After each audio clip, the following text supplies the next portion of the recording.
Assalamu alaikum, Quran Weekly once again.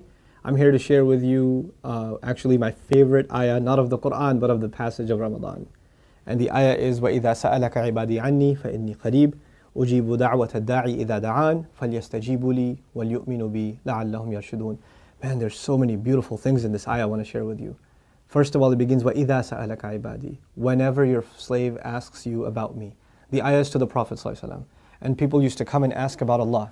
And they used to ask, what's the thing Allah likes the most? How do I pray to Him the best way, etc., etc., etc. And in this ayah, Allah is not talking to us, He's talking to the Prophet. But He doesn't say if the slave comes and asks you. He says when. Because it's like Allah is waiting. If He comes, He comes. But when it's like Allah is in anticipation for the slave to wonder about him, the master. He's anticipating us to come and ask about him, to inquire about him, to get to know who he is. That's captured in the word idha. Then the slave comes and asks you, my slave comes and asks you about me, anni. Usually Allah says anna, about us, anillah, about Allah. He doesn't say us, He doesn't say Allah, He says me. The word me in the Quran is expressed when Allah highlights particular, unusual amount of closeness. It's as though Allah is so pleased, He's so happy with someone who wants to ask about Him that He comes close to him Himself. He's already taken taken initiative of closeness by saying me. Your slave asked, my slave asked you about me. Now, I'll translate what's not in the ayah. Here's what we expect to read. When my slaves ask you about me, then tell them that I am near. Because the entire conversation is with the Prophet. They're coming and asking the Prophet ﷺ, so they should expect a response from the Prophet. So Allah is going to teach the Prophet what to tell them. But that's not what happens. What happens is incredible. The next words in the ayah are فَإِنِّي قَرِيبٌ, then I am near.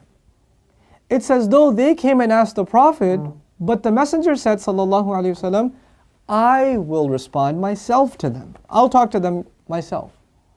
إِنِّي قَرِيبٌ, then I am near. No doubt about it. I myself am near. In other words, you don't even have to ask the Prophet ﷺ or wait for the Prophet to give you the response. I will give you the response. I'll engage with you directly. So Allah shows His intent, His want of dealing with us directly. SubhanAllah, it's so beautiful. The words we learn from the Prophet ﷺ teach us to connect directly to Allah. That's the essence of our deen. We have a direct relationship with God. Many of us have messed up in life. We've made a lot of mistakes. None of us are an exception. I'm no exception, you're no exception. We've messed up plenty in life. But that's no excuse for us not to have a direct relationship with Allah. And Allah says, if you just inquire about me, that's enough for me to want to engage with you directly in conversation.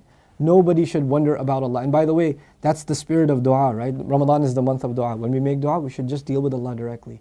Don't just recite words that you've memorized. Know what they mean and mean them as a conversation with Allah, like you're talking to Him. And it's totally fine for you to make dua in English. It's okay, whatever language you know. Talk to Allah in that language. It's nice for you to memorize the du'as, it's great. But the spirit of dua is that you're talking to Allah. If you know what those du'as mean, that's beautiful. And don't just recite them. Don't just say, رَبَّنَا آتِنَا فِي الدُّنْيَا حَسَنَةً وَفِي الْآخِرَةِ حَسَنَةً وَقِنَا عَذَابَ النَّارِ. You're holding your hands, you're regurgitating the words. But there's no conversation happening between you and Allah. You're missing the point. You asked about Allah and Allah came so near. And then He said something even more beautiful. أُجِيبُ دَعْوَةَ الدَّاعِ إِذَا دَعَانِ actually. He said, I respond immediately. Ujibu actually means I respond immediately. And I will respond. It carries the present and the future. You know what that does? It gives us hope. You meet some people sometimes, like, Allah's not going to answer my prayers, bro. You don't know. I'm super messed up. Allah says, Ujibu. I do and I will.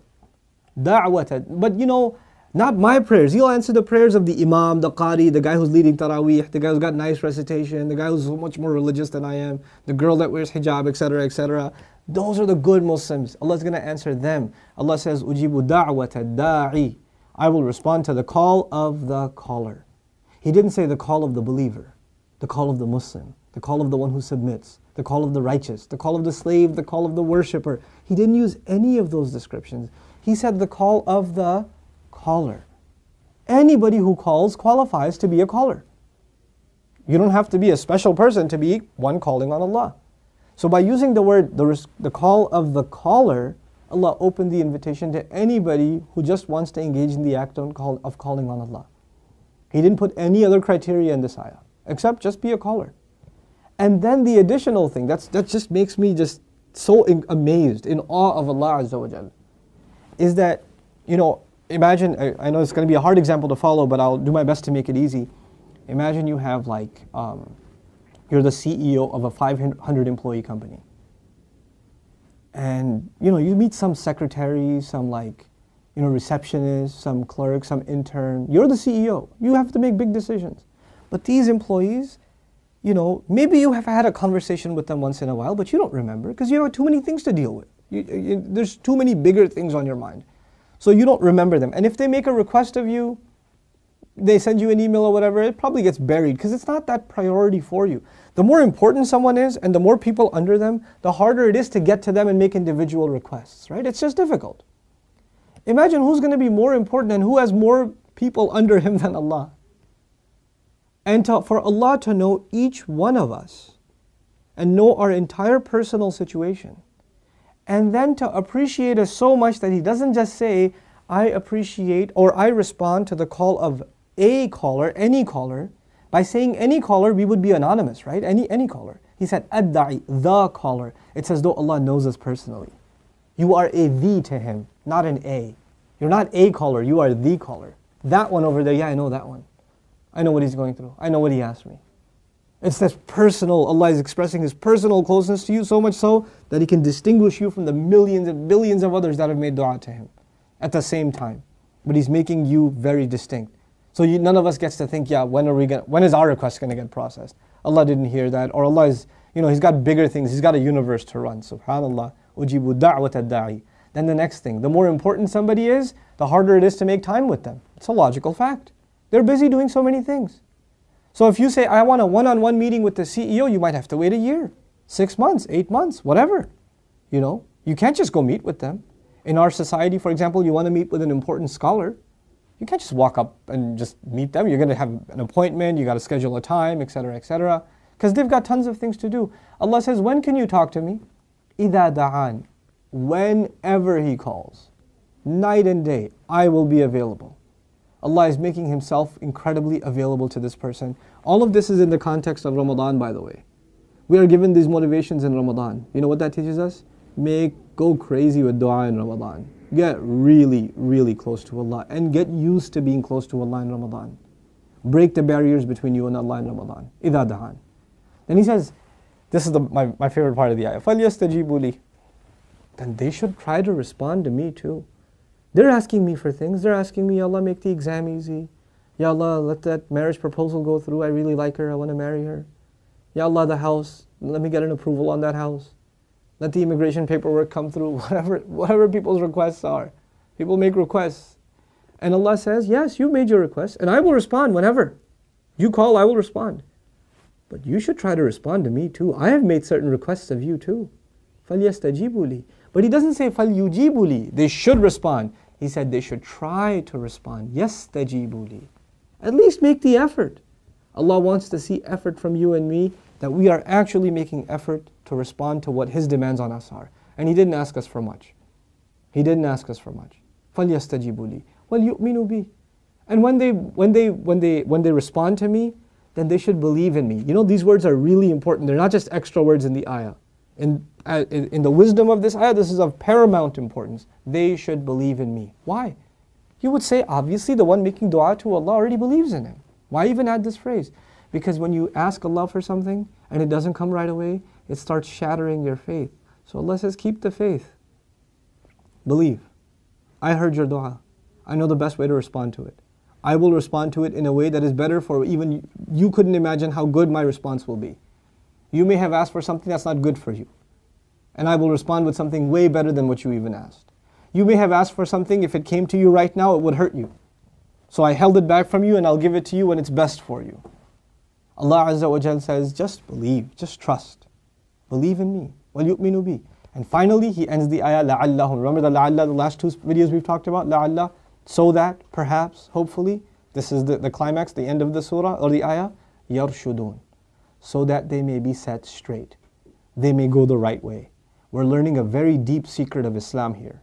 We're learning people who really, really learn how to make dua, who really connect to Allah in conversation. That is enough for them to live a straight life. to live a life of righteousness, to be guided. Because their relationship with Allah, their recognition that Allah is always listening, always ready to listen, He's constantly watching, makes them so aware of Allah that it becomes very difficult for them to live a crooked life, to live a deviant life, to live a misguided life. Dua is the key, you know. The Prophet ﷺ told us that du'a mukhul ibadah. It's the essence, it's the brains of worship. It's at the heart of worship. The Fatiha is the heart of the Quran. And in that heart of the Quran, the essence of the Quran, half of it is a dua. Half of it is Allah teaching us to ask Him directly. May Allah Azza wa Jal make us people of dua so that we can be set right this Ramadan. And may Allah Azza wa Jal cleanse our hearts so we feel closer and closer and closer to Allah in this Ramadan. My last point, inshallah ta'ala, I'll let you go. When we make dua, we're talking to Allah, right? When we make dua, we're talking to Allah.